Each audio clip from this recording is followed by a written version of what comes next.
আসসালামু আলাইকুম ওরহমতুল্লাহ। আজ আমরা জান্নাতি মুমিনের 10টি গুণ জানব। মহান আল্লাহ, ফেরেশতা, নবী রাসূল, আসমানি কিতাব এবং শেষ দিবসের প্রতি একজন মুমিনের দৃঢ় বিশ্বাস রাখার পাশাপাশি জীবন চলার পথে বেশ কিছু বিষয় ও বৈশিষ্ট্য রয়েছে যা মুমিন বান্দাকে অর্জন করে নিতে হয়। তবেই একজন সাধারণ মুমিন প্রকৃত ঈমানদার, জান্নাতি ও আল্লাহর প্রিয় হওয়ার সৌভাগ্য অর্জন করতে পারে। হাদিসের আলোকে এই ভিডিওতে আল্লাহর প্রিয় মুমিনের 10টি বৈশিষ্ট্য তুলে ধরা হলো। তা হল, নম্বর 1, জান্নাতি মুমিন আন্তরিক হয়ে থাকে। শুধু আল্লাহর সন্তুষ্টির জন্য পরস্পর ভালোবাসা ও অন্তরঙ্গতার সম্পর্ক তৈরি করা জান্নাতি মুমিনের অনন্য বৈশিষ্ট্য।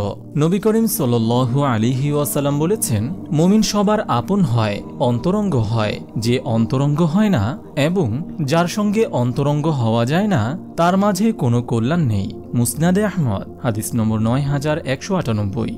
নম্বর 2, জান্নাতি মুমিন সবার সাথে সৌজন্যমূলক আচরণ করে। মানুষ সামাজিক জীব, সমাজে নানা রকম মানুষের সঙ্গে চলতে হয়। মানুষের সঙ্গে কেমন আচরণ হবে এক হাদিসে এসেছে, যে মুসলিম মানুষের সঙ্গে মেলামেশা করে এবং তাদের দেওয়া যন্ত্রণায় ধৈর্য ধারণ করে, সে এমন মুসলিমের চেয়ে উত্তম যে মানুষের সঙ্গে মেলামেশাও করে না এবং তাদের দেওয়া যন্ত্রণায় ধৈর্যও ধরে না। তিরমিজি, হাদিস নম্বর 2507।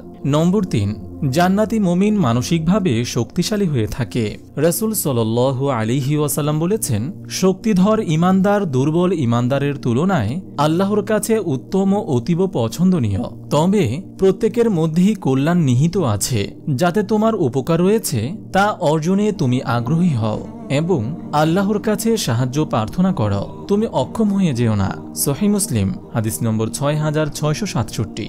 নম্বর 4, জান্নাতি মুমিন সহজ সরল হয়। এক হাদিসে আল্লাহর রাসূল সাল্লাল্লাহু আলাইহি ওয়াসাল্লাম জান্নাতি মুমিনের চারিত্রিক বৈশিষ্ট্য এভাবে তুলে ধরেছেন, মুমিন ব্যক্তি চিন্তাশীল, গম্ভীর ও ভদ্র হয়ে থাকে, আর পাপিষ্ঠ ব্যক্তি প্রতারক, ধোঁকাবাজ, কৃপণ, নীচ ও অসভ্য হয়ে থাকে। তিরমিজি, হাদিস নম্বর 1964। নম্বর 5, জান্নাতি মুমিনের দাম্পত্য জীবন। স্বামী স্ত্রী পরস্পর আন্তরিকতা ও ভালোবাসা আল্লাহর দেওয়া এক অপূর্ব নিয়ামত। তাই কোনো জান্নাতি মুমিন দম্পতি একে অপরের প্রতি ঘৃণার আচরণ করতে পারে না, বরং কারো ভুল হলে পরস্পর সমাধানে এগিয়ে আসে। এ প্রসঙ্গে রাসূল সাল্লাল্লাহু আলাইহি ওয়াসাল্লাম এক হাদিসে বলেছেন, কোনো মুমিন পুরুষ কোনো মুমিন নারীর প্রতি বিদ্বেষ, ঘৃণা পোষণ করবে না, কেননা তার কোনো চরিত্র অভ্যাসকে অপছন্দ করলে তার অন্য কোনো চরিত্র অভ্যাস সে পছন্দ করবে। সহিহ মুসলিম, হাদিস নম্বর 3540। নম্বর 6, জান্নাতি মুমিন হয় ধৈর্যশীল ও কৃতজ্ঞ।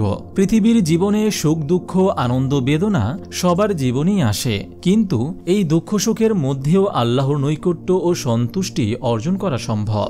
রাসূল সাল্লাল্লাহু আলাইহি ওয়াসাল্লাম বলেছেন, মুমিনের অবস্থা বিস্ময়কর, সব কাজই তার জন্য কল্যাণকর। মুমিন ছাড়া অন্য কেউ এই বৈশিষ্ট্য লাভ করতে পারে না। তারা সুখ শান্তি লাভ করলে শুকরগুজার করে, আর অসচ্ছলতা বা দুঃখ মুসিবতে আক্রান্ত হলে ধৈর্য ধারণ করে। প্রত্যেকটাই তার জন্য কল্যাণকর।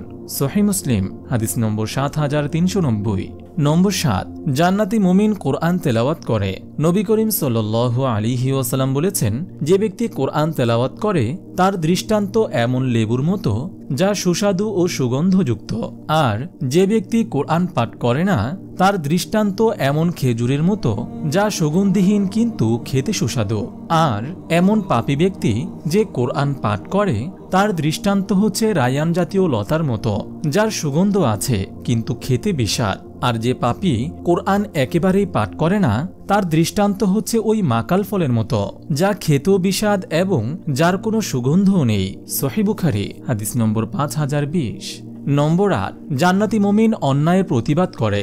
জান্নাতি মুমিনরা কখনো অন্যায়ের কাছে মাথা নত করে না। মহানবী সাল্লাল্লাহু আলাইহি ওয়াসাল্লাম বলেছেন, তোমাদের কেউ যখন কোনো অন্যায় হতে দেখে সে যেন সম্ভব হলে তা হাত দ্বারা রুখে দেয়, আর এটা সম্ভব না হলে প্রতিবাদী ভাষা দিয়ে তা প্রতিহত করে, আর তাও না পারলে সে যেন ওই অপকর্মকে হৃদয় দ্বারা বন্ধ করার পরিকল্পনা করে, অর্থাৎ মনে মনে ঘৃণা করে। এটি দুর্বল ঈমানের পরিচায়ক। তিরমিজি, হাদিস নম্বর 2172। নম্বর 9, জান্নাতি মুমিন যা ইচ্ছা তাই করে না। আল্লাহর প্রিয় জান্নাতি মুমিনের গুরুত্বপূর্ণ একটি বৈশিষ্ট্য হল তারা দুনিয়াকে আপন মনে করে না, বরং সামান্য সময়ের অবস্থাই মনে করে। হাদিস শরীফে বর্ণিত হয়েছে, দুনিয়া মুমিনের কারাগার আর কাফিরের জান্নাত। সহিহ মুসলিম হাদিস নম্বর 2956। নম্বর 10, জান্নাতি মুমিন আল্লাহর সাক্ষাৎ পেতে উদ্গ্রীব থাকে।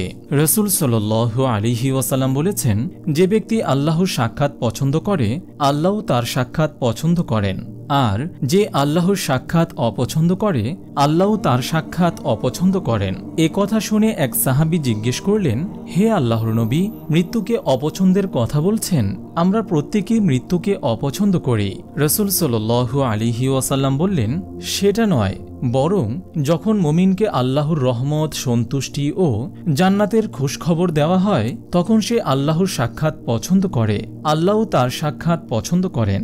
আর কাফিরকে যখন মৃত্যুর সময় আল্লাহর আযাব ও গজবে সুখবর দেওয়া হয় তখন সে আল্লাহর সাক্ষাৎ অপছন্দ করে, আল্লাহ তার সাক্ষাৎ অপছন্দ করেন।